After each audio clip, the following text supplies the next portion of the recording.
बिस्मिल्लाहिर्रहमानिर्रहीम। अस्सलाम वालेकुम।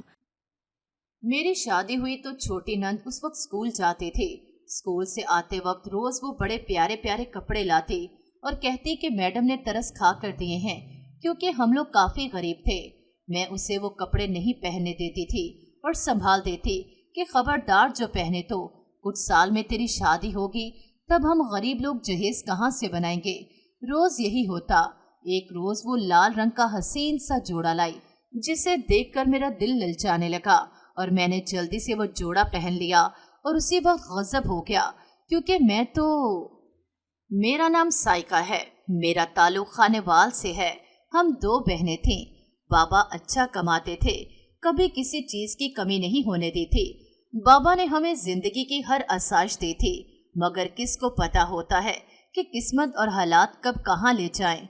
कभी हमें अपने नाकर्दा गुनाहों की सजा किसी और के रूप में मिलती है और हम कुछ कर नहीं पाते। कभी किसी की ज़ाहिरी शान और शौकत देखकर एतबार नहीं करना चाहिए। आज के दौर में एक चेहरे के पीछे कई चेहरे होते हैं, मगर नजर नहीं आते हैं।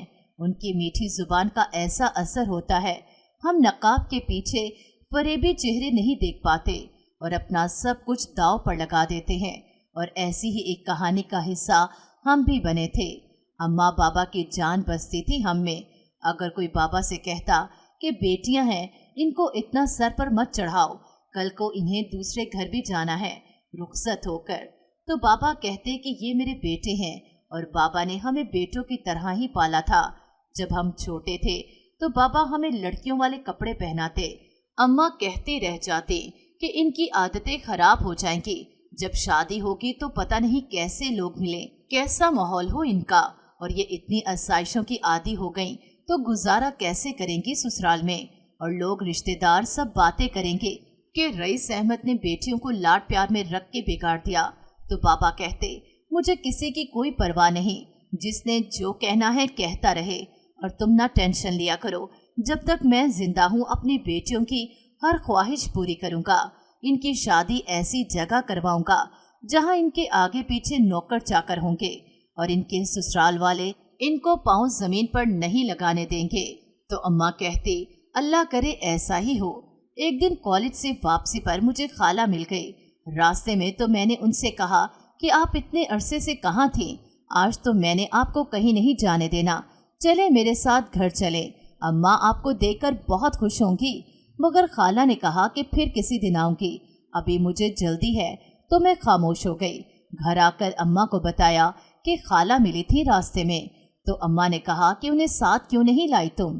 तो मैंने कहा कि मैंने तो बहुत कहा, मगर खाला को किसी काम से जाना था।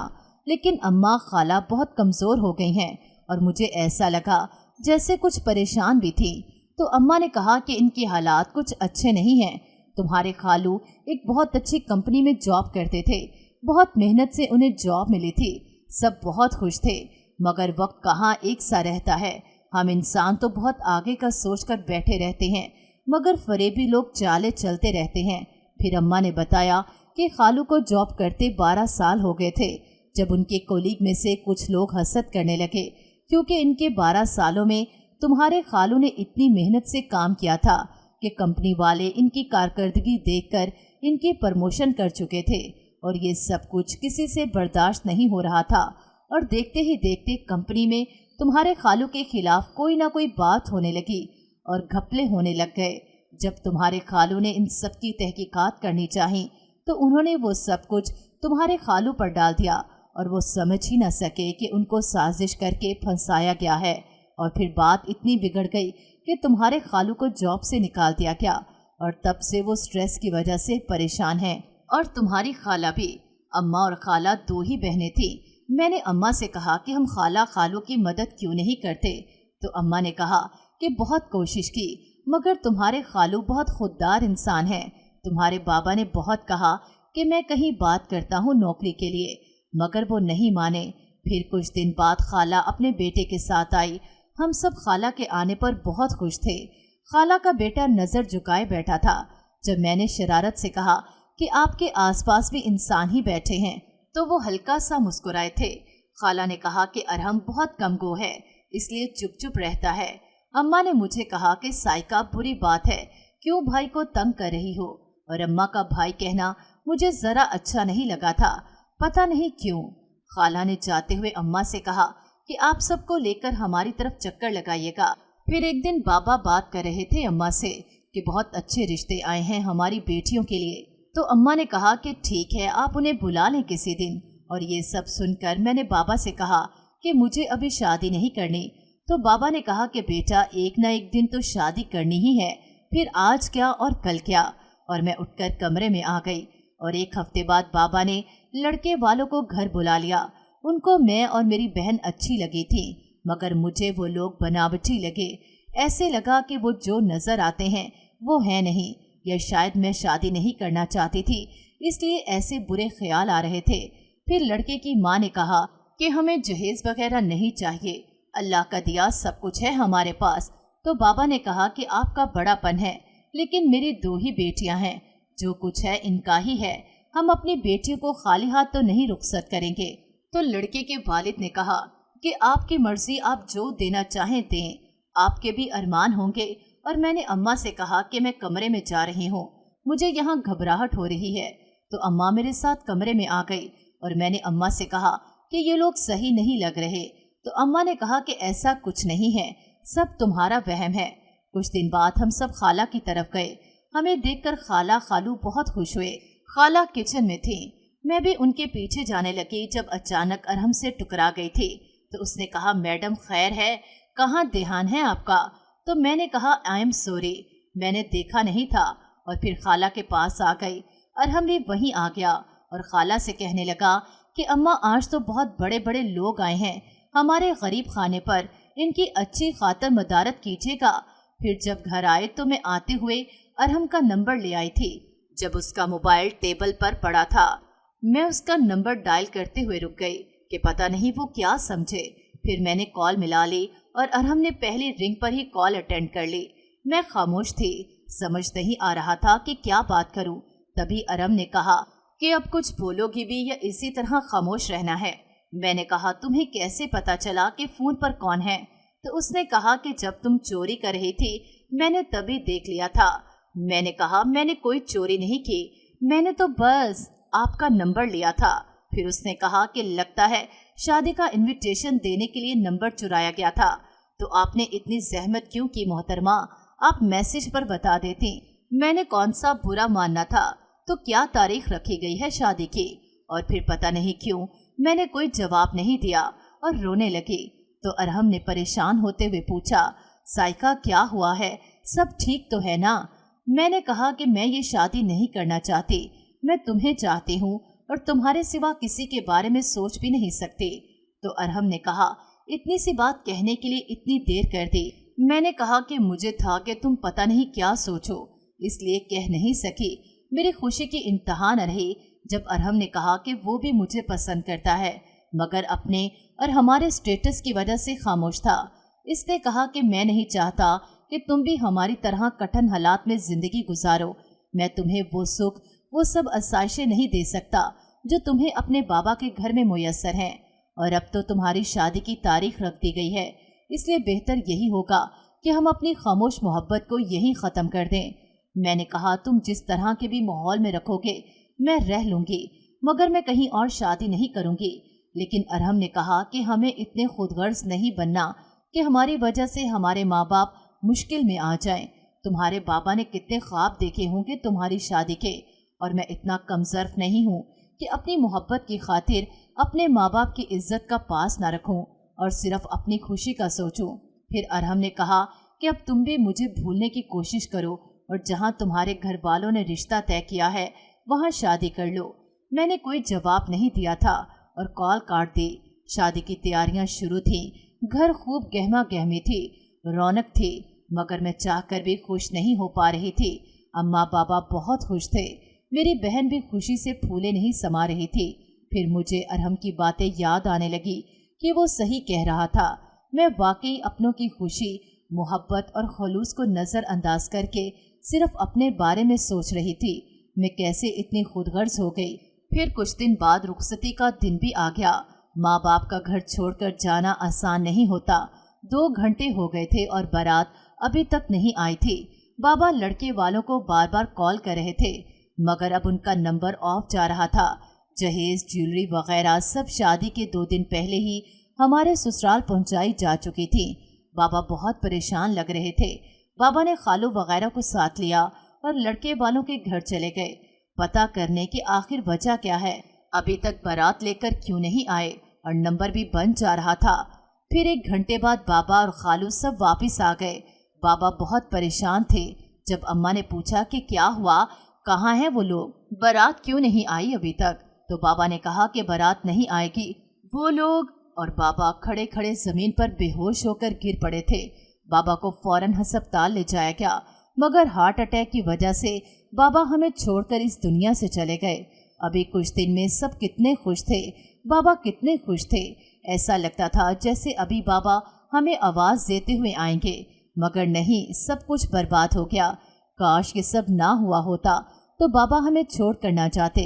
क्यों लोग लालच में इस हद तक गिर जाते हैं कि वो दूसरों की ज़िंदगी से खेल जाते हैं, सिर्फ और सिर्फ पैसे के लिए। ये भी नहीं सोचते कि कितनी जिंदगियां बर्बाद हो जाती हैं उनके इस अमल की वजह से। और मेरे बाबा भी चले गए। इन लोगों का क्या क्या, पैसा तो फिर भी आ सकता है, मगर मेरे बाबा तो कभी नहीं आ सकते। खुदा ऐसे लोगों को कभी माफ़ नहीं करता जिनकी वजह से हमारे प्यारे हमसे दूर चले जाते हैं। बाबा को गए 9 माह हो चुके थे। मेरी बहन का निकाह अम्मा के दोस्त के बेटे से हो गया। फिर एक दिन अम्मा ने खाला को बुलाया और उनसे कहा कि मुझे ये सब पहले ही सोच लेना चाहिए था, तो आज इनके बाबा जिंदा होते। तो खाला ने कहा कि जो जैसे लिखा होता है वैसे ही होना होता है, इन सब में इंसान बिल्कुल बेबस होता है। और फिर 1 माह बाद मैं रुखसत होकर अपनी खाला के घर आ गई। खाला, खालू, मेरी नंद जो अभी स्कूल जाते थे, सब बहुत अच्छे थे। मुझे कुछ वक्त लगा था, फिर मैं खाला के घर में एडजस्ट हो गई थी और हम बहुत अच्छा हम सफ़र साबित हुआ था। मेरी शादी हुई तो छोटी नंद उस वक्त स्कूल जाती थी। स्कूल से आते वक्त रोज़ वो बड़े प्यारे प्यारे कपड़े लाती थी और कहती मैडम ने तरस खा कर दिए हैं, क्योंकि हम लोग काफ़ी गरीब थे।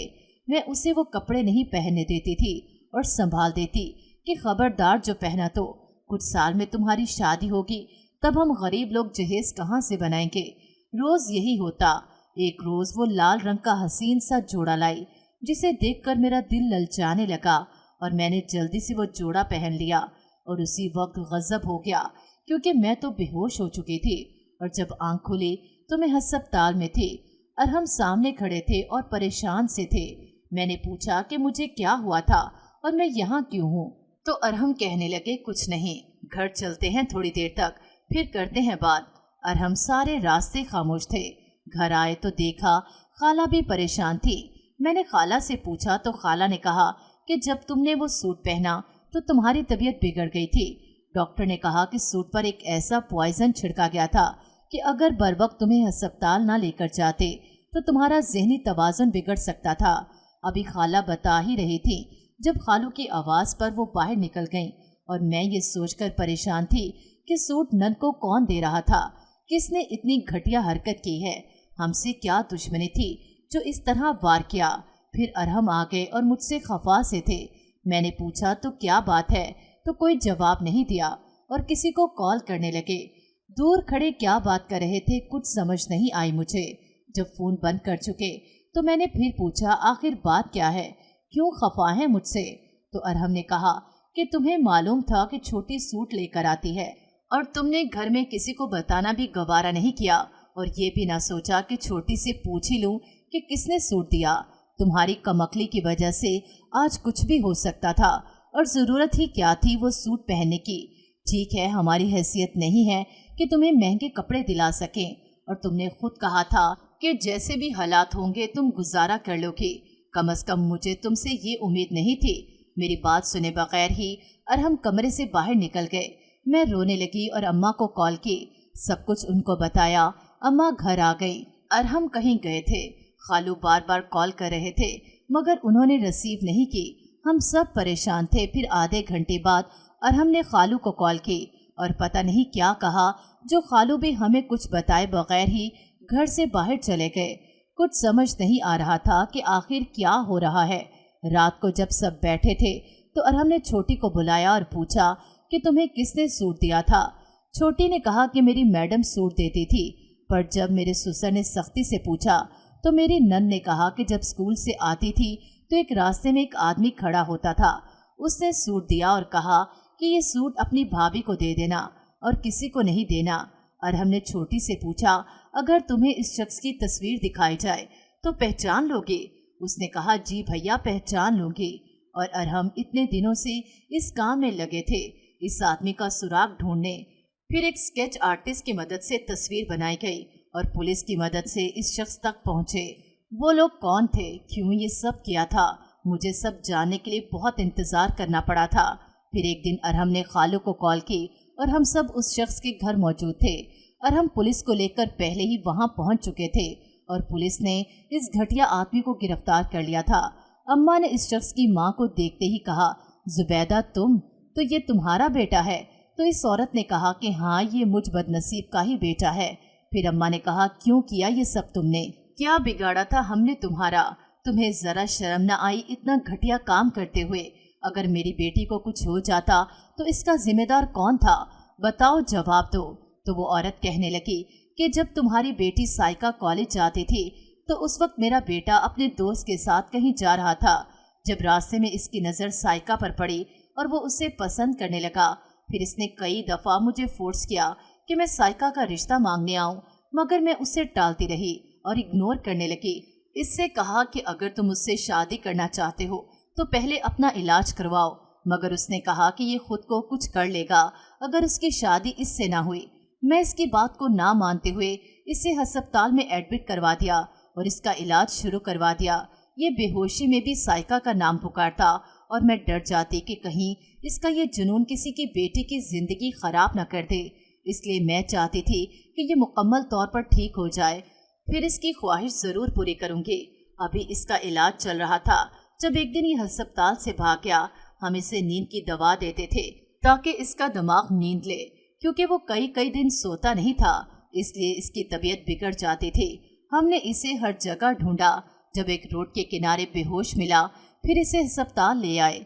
जब इसे होश आया तो इसने खुद को मारने की कोशिश की, मगर डॉक्टर्स ने मिलकर इसे संभाला और इसका इलाज शुरू कर दिया। जब मैंने डॉक्टर से कहा कि क्या अब इसका बाकी इलाज घर पर हो सकता है, तो उसे घर ले आई और इसका बाकी इलाज घर पर होने लगा। मैं खुश थी कि अब मेरा बेटा बेहतर हो रहा है। इसने कई दिन साइका का नाम नहीं लिया था। मैं समझी कि ये उसे भूल चुका है। चलो अच्छा हुआ। मगर फिर कुछ ही दिन गुजरे थे कि इसने एक दिन फिर मुझसे कहा कि मामा आप गई थी साइका के घर मेरे रिश्ते के लिए, तो मैं हक्का बक्का रह गई। मैंने कहा, बेटा कहा था ना कि पहले तुम अच्छी तरह ठीक हो जाओ फिर चलेंगे। मगर उसने फिर से वही जिद पकड़ ली और मुझे मजबूरन तुम्हारे घर रिश्ते के लिए आना पड़ा।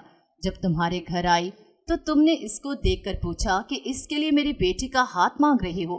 तुमने क्या सोचा कि मैं अहमक हूँ, बेवकूफ़ हूँ, जो सब जानते हुए बूझते हुए अपनी बेटी को आग में धकेल दूंगी?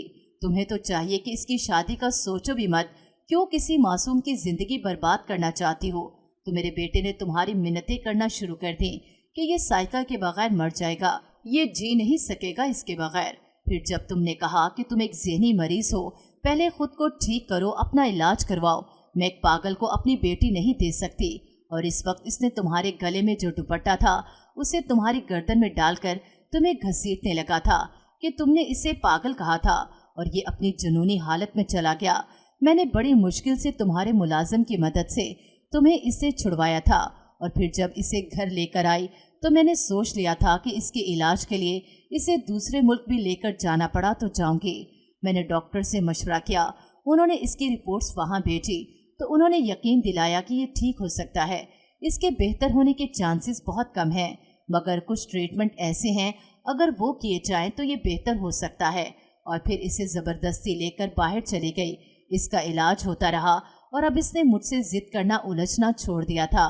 जब ये बेहतर होने लगा तो न जाने कैसे इतनी सख्त सिक्योरिटी के बावजूद वहाँ से निकल पड़ा। मैं चाहती थी कि इसे वहीं रखूं, वापस ना जाए, मगर इसने धमकी दी तो मुझे आना पड़ा इसे लेकर। फिर जब हम वापस आए तो उस साइका को किसी के साथ बाइक पर देखा और उसी वक्त इसका पीछा करने लगा। मैंने बहुत समझाया मगर ये उसने मेरी बात नहीं सुनी। ये रोज़ घर से निकल जाता और साइका के घर से दूर खड़ा हो जाता। फिर इसे ये छोटी बच्ची नजर आती तो उसने इसके जरिए से साइका के लिए कपड़े भेजना शुरू कर दिए, मगर मैं नहीं जानती थी कि ये क्या कर रहा है। एक दिन इसके घर से जाने के बाद मैंने इसके कमरे की तलाशी ली तो वहां से कुछ पॉइजन मिले। मैं समझ नहीं पाई। जब एक दिन उसे रेड कलर का ड्रेस लाते देखा तो उससे पूछा। उसने कहा कि एक दोस्त का है, मगर ये हकीकत तो आज खुली कि ये पॉइजन साइका को भेजने वाले कपड़ों पर यूज करता था। फिर वो औरत रोने लगी। उसका बेटा गुस्से से चिल्लाने लगा कि हाँ, किया है मैंने सब कुछ, क्योंकि मुझे ये कहकर इनकार किया था ना कि मैं पागल हूँ, इसीलिए तुम्हारी बेटी को भी पागल कर देना चाहता था, और ये पागल है, तुम भी पागल हो। फिर उसे पुलिस ले गई और हम सब घर आ गए। मैं सोच भी नहीं सकती थी कि जिस बात का मुझे इल्म तक नहीं, जिसके बारे में कुछ जानती तक नहीं, उसकी सजा मिलेगी मुझे। न जाने कितने ऐसे लोग हैं जो अपने दिमागी अमराज के बच्चों को वक्त पर संभालते नहीं। जब उनको इलाज की ज़रूरत थी तब इलाज कराते तो आज हम सब और वो औरत परेशान न होती। पर एक नसीहत मिल चुकी थी, कभी लालच करके किसी से कोई चीज़ नहीं लेनी चाहिए। नाजरीन, अगर आपको हमारी कहानी अच्छी लगी है तो वीडियो को लाइक करें, शेयर करें और हमारे चैनल को सब्सक्राइब करें। अगली वीडियो तक इजाज़त दें। अल्लाह हाफिज़।